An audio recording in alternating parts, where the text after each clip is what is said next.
हाल ही में आपने सुना होगा कि यूपी पुलिस ने एक नोटिफिकेशन जारी किया जिसमें कहा गया कि जो भी सड़कों पर ईद की नमाज या जुमे की नमाज पढ़ेगा उसके खिलाफ एफआईआर होगी, केस दर्ज होगा और यहां तक कि उसका ड्राइविंग लाइसेंस और पासपोर्ट कैंसिल कर दिया जाएगा। सोचिए, क्या ये एक आदेश है, एक नोटिफिकेशन है, ये गाइडलाइन है या एक फरमान है? इसी तरह की गाइडलाइन संभल, मेरठ, प्रयागराज, कानपुर, लखनऊ और यूपी के कई जिलों में यूपी पुलिस ने जारी की है। तो एक बहुत बड़ा सवाल, क्या भारत देश किसी के फरमान से चलेगा या हमारे भारत के संविधान से चलेगा? क्योंकि यह हमारे भारत का संविधान है जो आपको राइट देता है, यानी भारत के संविधान का आर्टिकल 25, 26, 27, 28 जो बात करता है फ्रीडम ऑफ रिलीजन की, यानी हर एक धर्म के व्यक्ति को, हर एक धर्म को ये राइट है, ये उसका अधिकार है कि वो अपने मजहब पे चल सकता है, प्रैक्टिस कर सकता है और जो भी उसके धर्म के हिसाब से जो चीजें वो करने का उसको राइट और अधिकार है। और सबसे बड़ी बात धर्म की, जो उसकी इबादत यानी प्रेयर करना, इबादत करना, प्रार्थना करना, जो हर एक मजहब अपने अपने तौर तरीके से करता है, वैसा ही जैसे मुसलमान लोग नमाज पढ़ते हैं। तो यूपी पुलिस का मुसलमानों को नमाज पढ़ने से रोकना, क्या यह आर्टिकल 25, 26, 27 का वायलेशन नहीं है? देखिए, जो आने वाली ईद है इसमें मार्च के एंड में प्रॉब्लम 1 हफ्ते से 1 को होगी, 1 अप्रैल को हो सकती है। इसमें हमने सभी इमामों से अपील की है, जो धर्म गुरु हैं सभी लोगों से अपील की गई है कि ज्यादा से ज्यादा लोग नमाज अपने जो आसपास की मस्जिदें हैं उसमें पढ़ें और अगर ईदगाह में भी समय से आ जाए, ईदगाह में आ जाए। किसी भी सूरत हाल में रोड पर नमाज नहीं पढ़ी जाएगी, तो स्ट्रिक्ट इंस्ट्रक्शन दिए गए हैं, इन्हें बता भी दिया गया है, इन्हें नोटिस भी जारी किया गया है। लास्ट ईयर भी कुछ लोगों ने ईद पर रोड पर नमाज पढ़ी थी, करीब 200 लोगों के खिलाफ इसमें मुकदमा पंजीकृत किया गया था। इसमें 80 से अधिक लोगों को चिन्हित कर लिया गया है, उनके खिलाफ कार्रवाई की गई है, बाकी लोगों को भी चिन्हित किया जा रहा है। इसमें इस बार भी अगर कोई बैठता है तो उसके खिलाफ बहुत ही सख्त कार्रवाई की जाएगी। लगातार अपील कर रहे हैं लोगों से कि हमें कार्रवाई करने का मौका ना दे। कोई कार्रवाई इसमें बैठता है तो जैसे मैंने बताया, हम लोगों को चिन्हित किया जाएगा। जो पिछली बार भी जो लोग बैठे उनको भी हम लोग चिन्हित कर रहे हैं और उनके खिलाफ विधिक संगत कार्रवाई की जाएगी। क्रिमिनल अगर ये कोई केस उनके खिलाफ बनता है, किसी के खिलाफ भी होता है, तो यूजुअली होता है कि जो पासपोर्ट हो गया, लाइसेंसेज हो गए, वो रद्द किए जा सकते हैं। नए पासपोर्ट नहीं बनते जब तक वो क्लियरेंस नहीं हो जाए, एनओसी कोर्ट से ना मिल जाए। अगर ऐसा कोई भी क्रिमिनल केस किसी के खिलाफ दर्ज होता है तो पासपोर्ट और जो लाइसेंसेज होते हैं वो नहीं दिए जाते जब तक कोर्ट से एनओसी ना मिले। अगर ये लोग कोर्ट से बरी हो जाएंगे तभी इनको पासपोर्ट या लाइसेंस मिलेगा। हमारे देश की खूबसूरती है, हमारे देशों का त्योहार, जो सदियों से, कई सदियों से जो यहाँ के बसने वाले तमाम वर्ग के लोग, तमाम जाति के लोग, तमाम समूह के लोग मिलजुल कर प्यार मोहब्बत से सदियों से मनाते आ रहे हैं। क्योंकि त्योहारों का मतलब ही होता है खुशियों को बांटना, प्यार बांटना, आपस में मेल जोड़ बढ़ाना, एक दूसरे के खिलाफ जो दिल में नफरत है, बुग़्ज़ है, उसे निकालना। जब रैलियां, प्रोटेस्ट, धरना, आंदोलन और हमारे नेताओं की, हमारे पॉलिटिशियन की बड़ी बड़ी सभाएं, ये सब सड़कों पर होती है, इस पे कोई पाबंदी नहीं, कोई रोक नहीं, कोई गुनाह दाखिल नहीं होगा, तो फिर सिर्फ नमाज पढ़ने पर पाबंदी क्यों? जुमे की नमाज हो या ईद की नमाज हो, 10 से 15 मिनट ही होती है। सिर्फ 10 से 15 मिनट के लिए अगर कोई आदमी मस्जिद के अंदर जगह न मिल पाने की वजह से बाहर रोड पे नमाज अदा कर ले तो इसमें क्या हर्ज है? तो इस तरीके का नोटिफिकेशन जारी करना कि अगर जो भी सड़कों पे नमाज पढ़ेगा और तो उसका ड्राइविंग लाइसेंस और पासपोर्ट रद्द कर दिया जाएगा। यहां तक कि यूपी पुलिस ने यहां तक कहा कि बहुत सारे लोग अपने घरों के छत पर नमाज पढ़ते हैं तो उन पर भी कार्रवाई की जाएगी। आप सोचिए कि आपके खुद के घर पे, आपके खुद के घर के टेरिस पे, छत पे आप पूजा प्रार्थना, नमाज, कोई फंक्शन नहीं कर सकते हैं, आप पे कार्रवाई होगी। क्या ये right to life, right to freedom, उसका सप्रेशन, उसको दबाना नहीं है?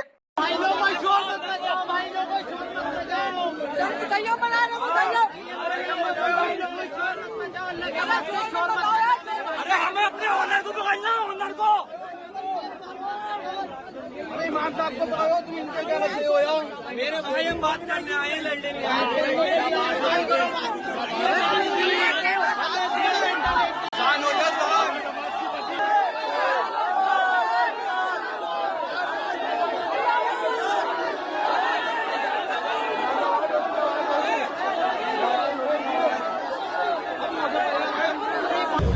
चिरंतन में समस्त स्थानों पर ईद की नमाज अदा की गई है और शांतिपूर्ण माहौल में नमाज अदा की गई है। इस संबंध में लगातार पिछले 10 दिन से सभी धर्मगुरुओं के साथ में और सभी मौजूद नागरिकों के साथ में सबके साथ संवाद स्थापित किया गया था। और आपने हाल ही में इस मुद्दे को लेकर बहुत सारे यानी सड़कों पर नमाज पढ़ने के मुद्दे को लेकर आपने बहुत सारी टीवी चैनल पे अलग अलग तरीके का डिबेट देखा होगा कि यहाँ पर कुछ मुसलमान दाढ़ी टोपी पहने हुए, लेकिन एंकर क्या कर रहा है, लोगों को भड़का रहा है, उकसा रहा है और एक दूसरे के खिलाफ लड़ा रहा है।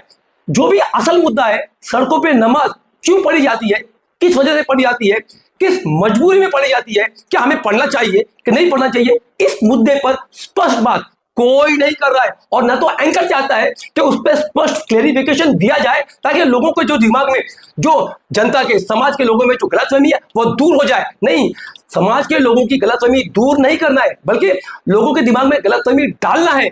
और इसीलिए वहां पर आप देखेंगे कि चैनलों पर वो लोग एक दूसरे को लड़ाते रहते हैं और यहाँ तक कि वो लोग पर्सनल हो जाते हैं, पर्सनल एलिगेशन, पर्सनल क्रिटिसिज्म करते हैं। हम आप सबको और खास करके हमारे नॉन मुस्लिम भाइयों को ये बताना चाहते हैं, ये स्पष्ट करना चाहते हैं और इसका क्लेरिफिकेशन देना चाहते हैं कि कोई भी मुसलमान मस्जिद के बाहर सड़कों पर नमाज पढ़ना नहीं चाहता।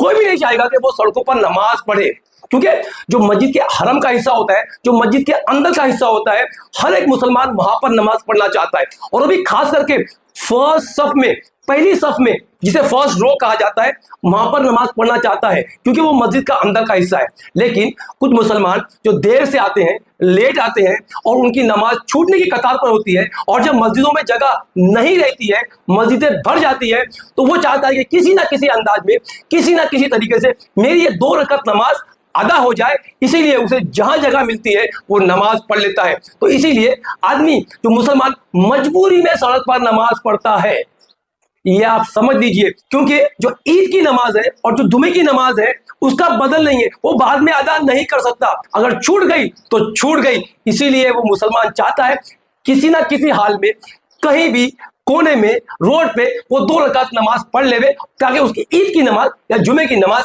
अदा हो जाए। ईद की नमाज और जुमे की नमाज वो अकेला नहीं पढ़ सकता। अगर उसकी नमाज छूट गई तो छूट गई।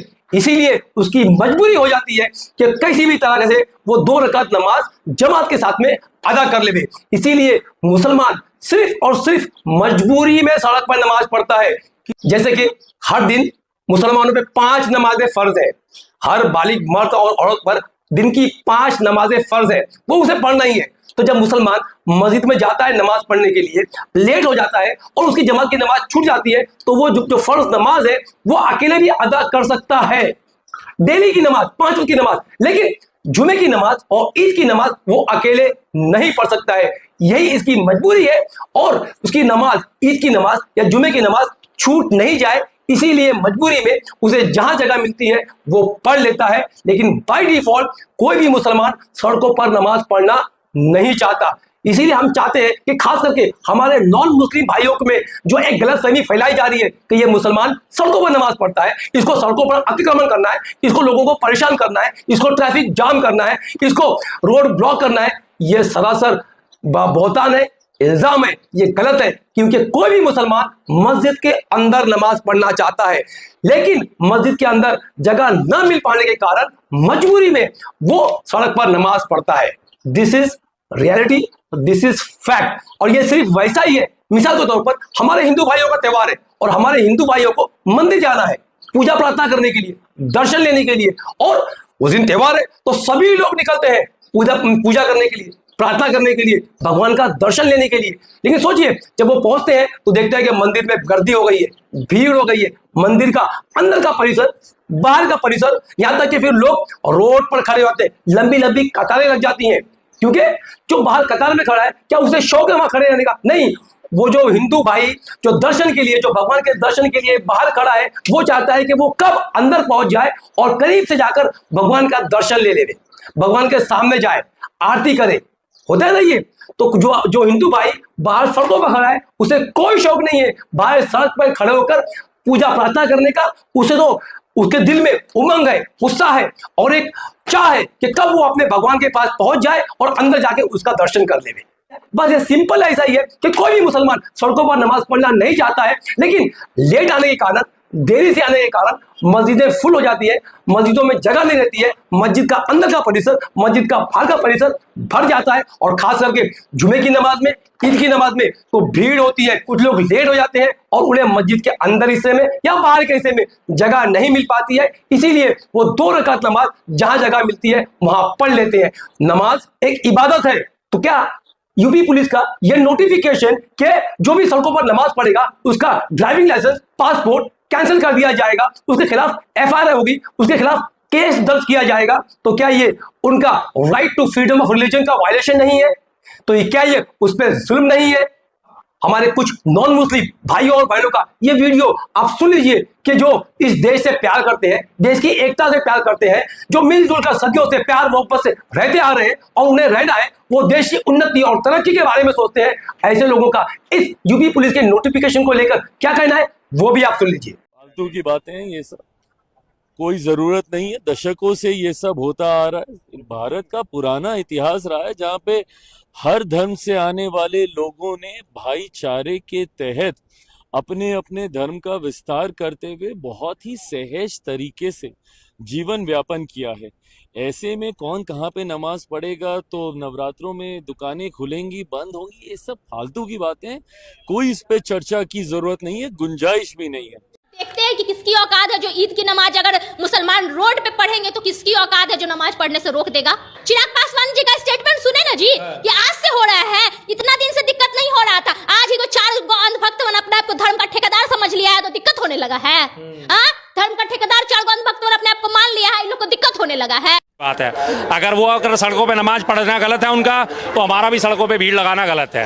अगर उनकी 20 मिनट की नमाज से सारा ट्रैफिक डाइवर्ट हो जाता है, सारा ट्रैफिक रुक जाता है, तो हमारी कांवड़ यात्रा से पूरे 15 दिन तक 200 किलोमीटर का पूरा 200 किलोमीटर का रूट बंद हो जाता है, दिल्ली से लेकर हरिद्वार तक का, तो फिर वो भी गलत है। गलत मानो तो सबको मानो, एडवाइजरी जारी करो तो सबके लिए जारी करो। ये नमाज नहीं पढ़ेंगे रोड पे खड़ा होकर, इसके बाप का ये रोड है, किसी का बाप का रोड है। ये देश हमारा संविधान से चलता है, ये संविधान से चलेगा, किसी की जाति से धर्म से नहीं चलेगा, ये दंगाई लोगों की वजह से नहीं चलेगा। ये नमाज ही पढ़ेंगे और हम लोग दलित समाज के लोग जो हमारे दलित समाज के भाई लोग हैं वो भी हिंदू, तो अगर ये लोग हिंदू ने दलित समाज को नहीं मानते, लेकिन दलित समाज के लोग मुसलमान भाई के साथ में लाठी लेकर खड़ा होकर नमाज पढ़ेगा। हमारे देश की संस्कृति, सभ्यता, हमारा कल्चर, हमारी एकता और अखंडता, हमारा आपसी प्यार और मोहब्बत और हमारा एक दूसरे के त्योहारों में शामिल होना, खुशियां बांटना, दरअसल यही हमारे देश की संस्कृति है, यही हमारे देश की सभ्यता है और यही हमारे देश की खूबसूरती है और यही हमारे देश की पहचान है। आप इस वीडियो में देख सकते हैं कि कैसे संभल में पुलिस गश्त कर रही है, मार्च कर रही है मस्जिदों के आसपास, यहां तक कि मस्जिदों के अंदर नजर रखी जा रही है। सड़कों पर नमाज पढ़ने पर पाबंदी है, मुसलमानों को डराया जा रहा है, धमकाया जा रहा है और पुलिस वहां पर कंटिन्यूस तौर पर गश्त कर रही है। और वहीं दूसरी तरफ आप देखेंगे कि आरएसएस के कैडेट हाथों में लाठी डंडे लिए किस तरीके के सड़कों पर मार्च कर रहे हैं। तो ये सीधे तौर पर मुसलमानों को डराने और धमकाने का एक प्रयास और एक कोशिश की जा रही है। आप देख सकते हैं, एक तरफ मुसलमानों को सड़कों पर नमाज पढ़ने से, रोड पर नमाज अदा करने से, बाहर मस्जिद के बाहर निकलने से डराया जा रहा है, धमकाया जा रहा है और उनको छत पे नमाज पढ़ने से भी डराया जा रहा है, धमकाया जा रहा है। और वहीं दूसरी तरफ आप देखेंगे खुल्लम खुल्ला डंके की चोट पर खुलेआम आरएसएस के कैडेट अपने हाथों में लाठी डंडे लिए गश्त कर रहे हैं, गलियों में मार्च कर रहे हैं। को रोड पे करने दीजिए। अरे हमको भी रोड पे करने दी ना। जब आप कांवड़ यात्रा को इतने दिन चलाते हैं, जब हर धर्म का फेस्टिवल रोड पे होता है और उससे किसी को तकलीफ नहीं है, फिर मुस्लिम धर्म से क्यों तकलीफ हो रही भाई आपको? आरएसएस की परेड हुई, रोड पे हो रही है, हवा में उड़ के कर रहे हैं वो लोग। एक तरफ यूपी पुलिस मुसलमानों को डराने का काम कर रही है, धमकाने का काम कर रही है और वहीं दूसरी तरफ आरएसएस कैडेट हाथों में लाठी डंडे लिए गश्त कर रहे हैं, मार्च कर रहे हैं। तो क्या ये कि मुसलमानों तुम समझ जाओ, डरो, अपने घरों में रहो, सड़कों में नमाज पढ़ोगे तो तुम्हारा हाल बुरा होगा। तो क्या ये किसी एक कौम को, एक वर्ग को, एक समाज को सप्रेस करने का, दबाने का प्रयास या कोशिश नहीं है? इस तरीके का प्रोपेगेंडा करके एक विशेष धर्म के लोगों को दबाया जा रहा है और वहीं दूसरे धर्म के लोगों को खुली छूट दी जा रही है कि आप कुछ भी करो, हम तुम्हारे साथ हैं। और यही नफरत का जहर जो लोगों में पिछले कुछ सालों में उनके दिलो दिमाग में भरा जा रहा है, उसी का असर देश के कई जगहों पे अलग अलग रियासतों में देखा जा रहा है कि किस तरीके के दंगे फसाद का माहौल होता है, किस तरीके के फसाद होते हैं और किस तरीके से आपस में तनाव पैदा होता है। त्योहार तो सरासर नाम है खुशियों का, केयरिंग का, शेयरिंग का, मोहब्बत का, प्यार का, आपस में एक दूसरे की खुशियां बांटने का, मोहब्बत बांटने का और एक दूसरे की खुशियों में शरीक होने का नाम है। तो ये कैसा देश बन रहा है, ये कैसा माहौल बन रहा है कि जहां पर त्योहार जब आते हैं तो टेंशन क्रिएट हो जाता है, पुलिस का गश्त बढ़ जाता है, पहला मिलिट्री फोर्स, एक्स्ट्रा बल आ जाते हैं और सब जगह तैनात कर दिए जाते हैं, और दूसरा शासन प्रशासन अलर्ट हो जाता है, अलर्ट मोड पे आ जाता है, सब लोग काम पे लग जाते हैं। अरे त्योहार खुशियों का नाम है जहां पर सबको रिलैक्स होना चाहिए क्योंकि ये त्योहार है, यहाँ पर लोग प्यार मोहब्बत बांटेंगे, खुशियां बांटेंगे, आपस में मिठाइयां एक्सचेंज करेंगे, एक दूसरे को देंगे, एक दूसरे के गले मिलेंगे, तो ये तो खुशियों का त्योहार है। तो इसमें टेंशन क्यों